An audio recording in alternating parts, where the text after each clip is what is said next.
नमस्कार, आप देख रहे हैं टीवी 9 भारतवर्ष। मैं हूं आपके साथ प्रीति रघुनंदन। दुनिया की सबसे भीषण रणभूमि बन चुके यूक्रेन की राजधानी में जाकर प्रधानमंत्री नरेंद्र मोदी ने पूरी दुनिया को महाविनाशकारी युद्ध से बचाने की गंभीर कोशिश की है। महायुद्ध को टालने और शांति लाने के लिए कीव के मेरिन्स्की पैलेस में प्रधानमंत्री नरेंद्र मोदी और जेलेंस्की के बीच 3 घंटे तक गंभीर बात हुई। पीएम नरेंद्र मोदी के इस शांति प्रयास पर यूएन ने भी भरोसा जाहिर किया, लेकिन इसके साथ ही एक सवाल भी है। अगर मोदी कराएंगे युद्ध विराम तो क्या होगा इसका ग्लोबल परिणाम?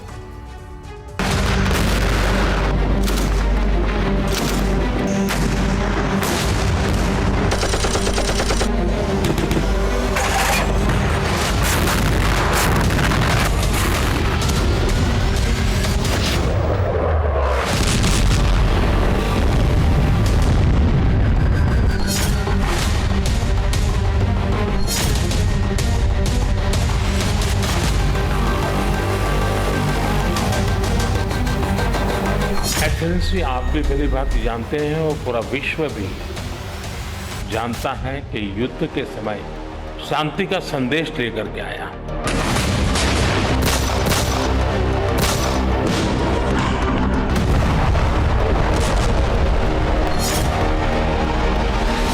मैं पिछले दिनों रशिया की मुलाकात के लिए गया। वहां भी मैंने साफ शब्दों में अपनी बात कही है।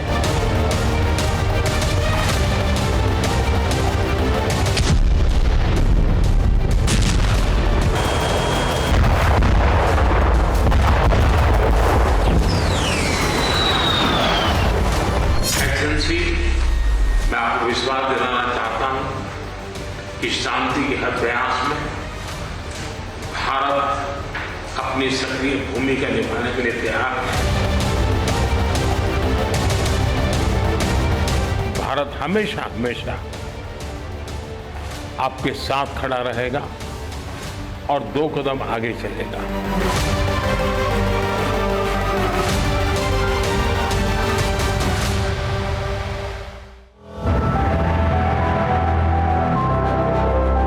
प्रधानमंत्री नरेंद्र मोदी यूक्रेन पहुंचे तो सबसे पहले कीव के एवी फॉर्मन बॉटेनिकल गार्डन में महात्मा गांधी की प्रतिमा पर फूल चढ़ाए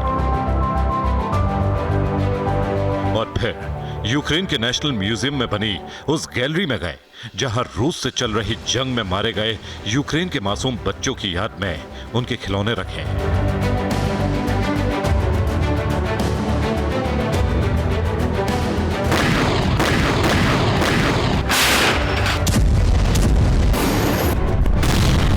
कोई भी जंग बच्चों के लिए सबसे ज्यादा विनाशकारी होती है।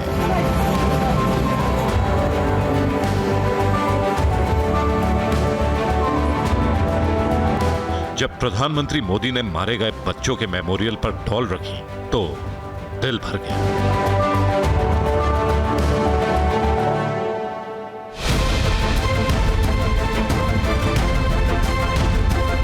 इसलिए जब यूक्रेन के मेरिन्स्की पैलेस में पीएम मोदी का सेरेमोनियल वेलकम हुआ तो उन्होंने साफ शब्दों में कहा कि किसी भी सभ्य समाज में युद्ध में बच्चों के मारे जाने जैसी घटना को स्वीकार नहीं किया जा सकता है।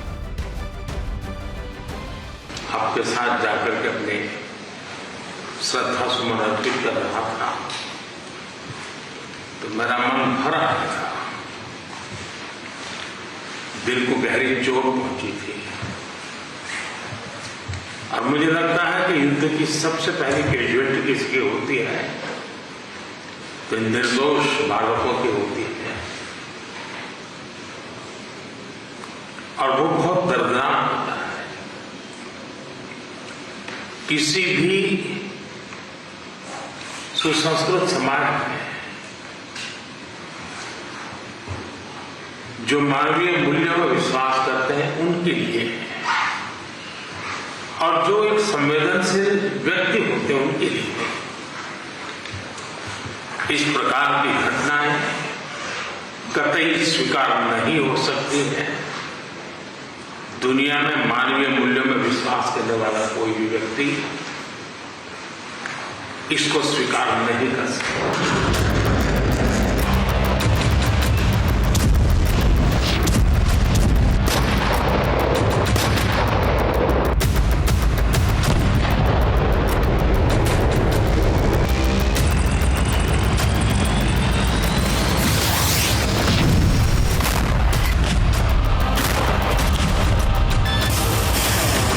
30 महीने से बारूदी धमाके झेल रही यूक्रेन की राजधानी में प्रधानमंत्री नरेंद्र मोदी ने युद्ध को लेकर क्लियर स्टैंड लिया। साफ साफ कहा कि जंग में भारत तटस्थ नहीं है, क्योंकि हम शांति के पक्ष में हैं। अब बिना एक भी मिनट गंवाए ज़ेलेंस्की और पुतिन को बातचीत की टेबल पर बैठ जाना चाहिए। समाधान का रास्ता बातचीत से ही निकलता है, डायलॉग से निकलता है, डिप्लोमेसी से निकलता है, और हमने बिना समय गंवाए उस दिशा में आगे बढ़ना चाहिए। मैं बच्चों की शहादत को उस जगह को देकर आया और मेरा मन भरा हुआ है। तब मैं आज आपसे शांति की ओर आगे बढ़ने के मार्ग पर विशेष रूप से चर्चा करना चाहूंगा। एक्सेलेंसी, मैं आपको विश्वास दिलाना चाहता हूं कि शांति के हर प्रयास में भारत अपनी सक्रिय भूमिका निभाने के लिए तैयार है।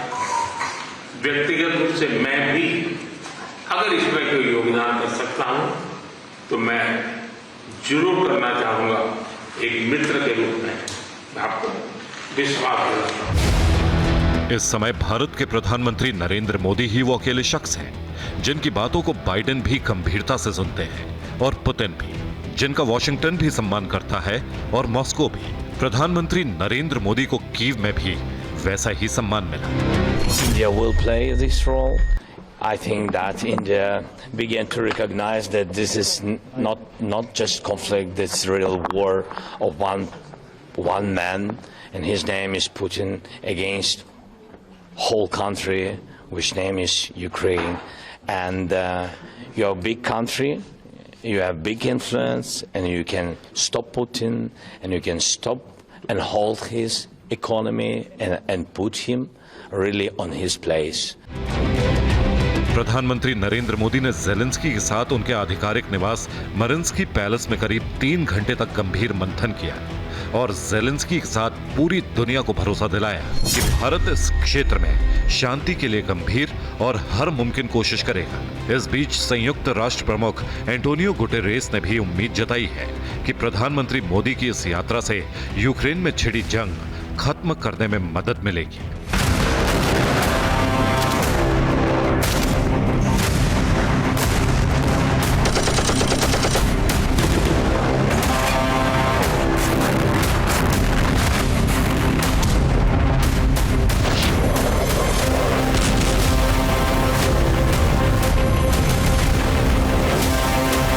यानी अब यूएन को भी भरोसा है कि यूक्रेन युद्ध को विनाशकारी महायुद्ध बनने से सिर्फ हिंदुस्तान रोक सकता है।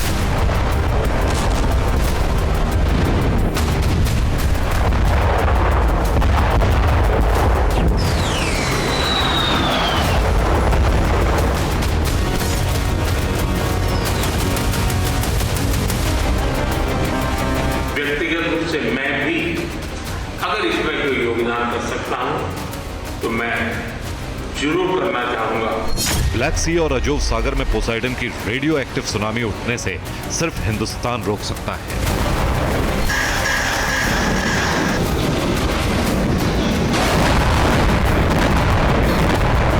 मैं पिछले दिनों रशिया की मुलाकात के लिए गया, वहां भी मैंने साफ साफ शब्दों में अपनी बात कही है।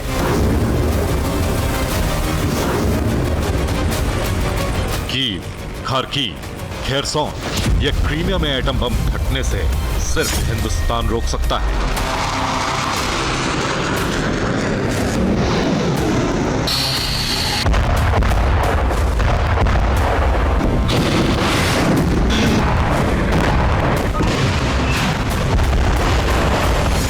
यूरोप को बंजर जमीन बनने से सिर्फ हिंदुस्तान बचा सकता है।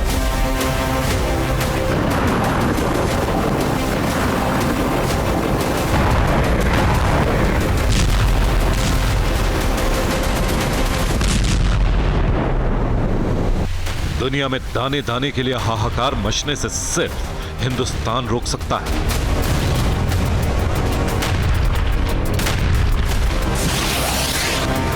लेकिन ये युद्ध रुक भी गया तो उसके बाद क्या होगा? क्या यूक्रेन में बारूद का बरसना रुक जाएगा? क्या वाकई दुनिया में शांति स्थापित हो जाएगी, या इस भीषण जंग रुकने के बाद रूस और अमेरिका के बीच 35 साल पहले वाला कोल्ड वॉर फिर शुरू हो जाएगा।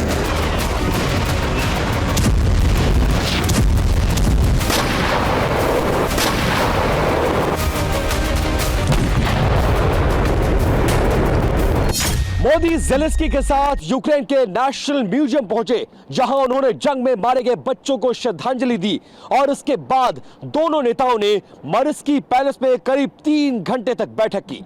यूक्रेन में प्रधानमंत्री नरेंद्र मोदी ने ज़ेलेंस्की को गले लगाया और उसके बाद स्पष्ट शब्दों में कहा कि मैं भारत से शांति का संदेश लेकर आया हूं। अब सवाल यह है कि अगर प्रधानमंत्री नरेंद्र मोदी की कोशिशों से रूस और यूक्रेन का युद्ध रुक गया तो उसके बाद दुनिया में क्या क्या बदल जाएगा।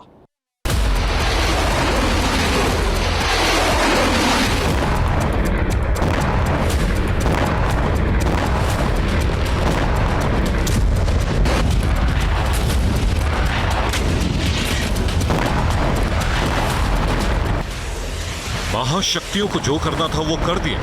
दुनिया में जितनी बर्बादी फैलानी थी फैला दी।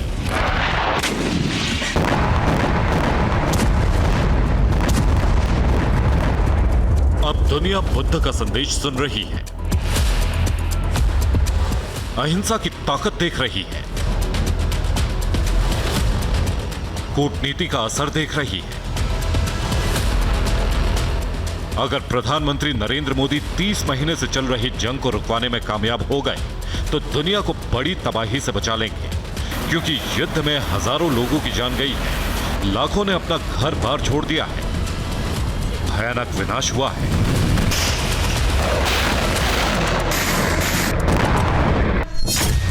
यूक्रेनी वेबसाइट कीव इंडिपेंडेंट के मुताबिक 24 फरवरी 2022 से 22 अगस्त 2024 तक यूक्रेन पर हमले के बाद से 6,03,010 रूसी सैनिक अपनी जान गंवा चुके हैं। यूक्रेन ने पिछले 2.5 साल में रूस के 8,522 टैंक्स, 16,542 बख्तरबंद गाड़ियां, 17,216 artillery system, 1,166 rocket system, 928 air defence system, 367 हवाई जहाज, 328 हेलीकॉप्टर, 13,902 ड्रोन्स, 28 जहाज और 2 सबमरीन बर्बाद किए हैं।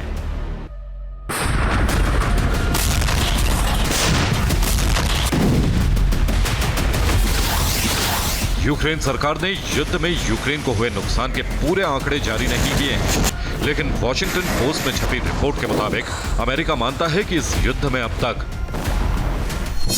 यूक्रेन के 70,000 से ज्यादा सैनिकों की मौत हुई है और घायल सैनिकों की संख्या 1,20,000 से ज्यादा है। प्रधानमंत्री मोदी ने ज़ेलेंस्की और पुतिन से युद्ध रोककर तुरंत बातचीत के टेबल पर आने के लिए कहा है, क्योंकि पिछले 30 महीनों में दोनों तरफ के कितने सैनिकों की मौत हुई, कितने सैनिक घायल हुए, कितने दुश्मनों की कैद में चले गए, कितने परिवारों का घर उजड़ गया, कितने निर्दोष आम लोगों की मौत हो गई और कितने मासूम बच्चे मारे गए। इस दौरान इन दोनों देशों के साथ साथ पूरी दुनिया की अर्थव्यवस्था को भी भारी नुकसान पहुंचा है। इसका सही आंकड़ा कोई नहीं बता सकता, लेकिन बर्बादी की तस्वीरें बयान करती हैं कि अब दुनिया के बचे रहने के लिए ये युद्ध फिलहाल रोकना बहुत ज्यादा जरूरी हो गया है।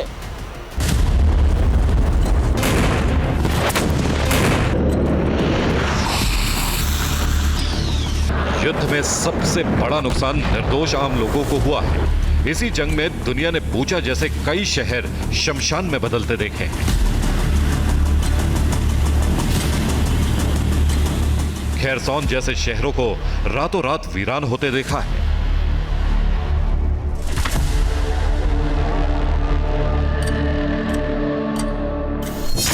इंटरनेशनल ऑर्गेनाइजेशन ऑफ माइग्रेशन की रिपोर्ट के मुताबिक रूस यूक्रेन युद्ध में अब तक 15 मिलियन यानी 1,50,00,000 से ज्यादा लोग अपना घर छोड़कर पलायन करने को मजबूर हुए हैं। यह आंकड़ा यूक्रेन की कुल आबादी के 1/3 से भी ज्यादा है। इस युद्ध में अब यूक्रेन के 37% घर तबाह हो चुके हैं। इस युद्ध में तबाह हुए इंफ्रास्ट्रक्चर से 500 बिलियन यानी 50,000 करोड़ अमेरिकी डॉलर से ज्यादा का नुकसान हो चुका है।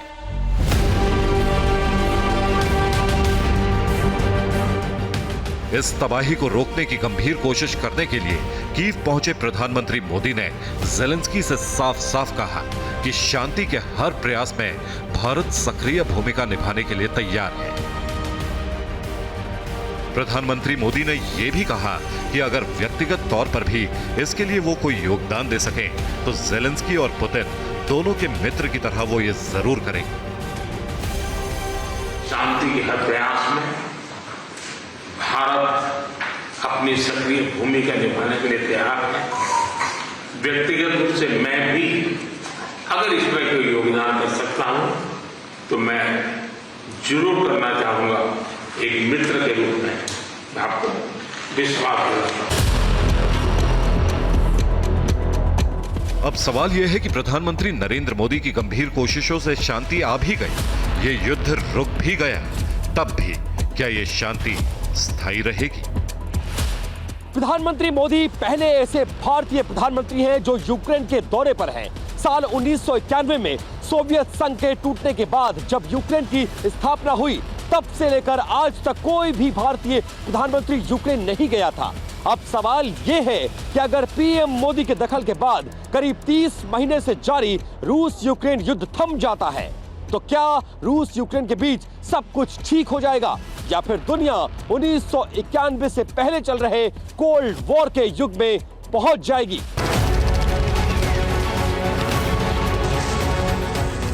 ये डर इसलिए है क्योंकि दूसरे विश्व युद्ध के खत्म होने के बाद भी रूस और अमेरिका के बीच की जंग खत्म नहीं हुई थी। द्वितीय विश्व युद्ध की समाप्ति के 2 साल बाद 1947 में रूस और अमेरिका के बीच कोल्ड वॉर शुरू हुआ, जो 1991 में सोवियत संघ के पतन तक चला। इस युद्ध को कोल्ड वॉर कहा गया क्योंकि इसमें रूस और अमेरिका जैसी दोनों महाशक्तियों के बीच सीधे तौर पर कोई युद्ध नहीं हुआ, लेकिन उनके साथ खड़े कई देश इस जंग में बर्बाद हो गए।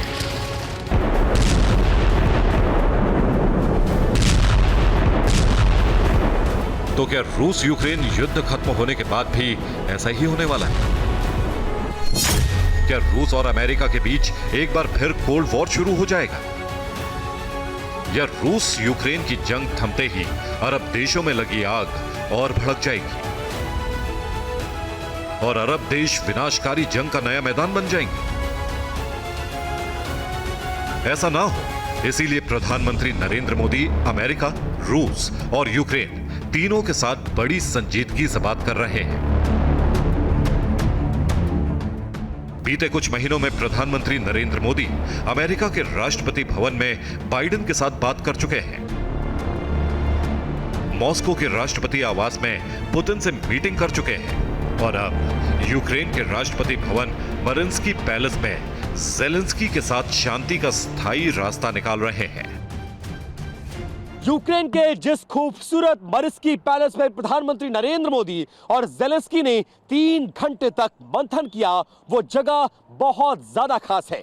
यूक्रेन के इस राष्ट्रपति भवन का भारत के साथ बड़ा कनेक्शन है। साल 2021 में जब रूस और यूक्रेन के बीच युद्ध के कोई संकेत नहीं दिख रहे थे, तब यूक्रेन के राष्ट्रपति व्लादिमीर ज़ेलेंस्की के आधिकारिक निवास मरिंस्की पैलेस के सामने RRR फिल्म का नाटो नाटो गाना शूट किया गया था। और पीएम मोदी की कोशिश है कि बारूद की शूटिंग रुके, ऑस्कर जीतने वाली फिल्मों की शूटिंग शुरू हो सके। Bureau report, TV9 Bharatvarsh.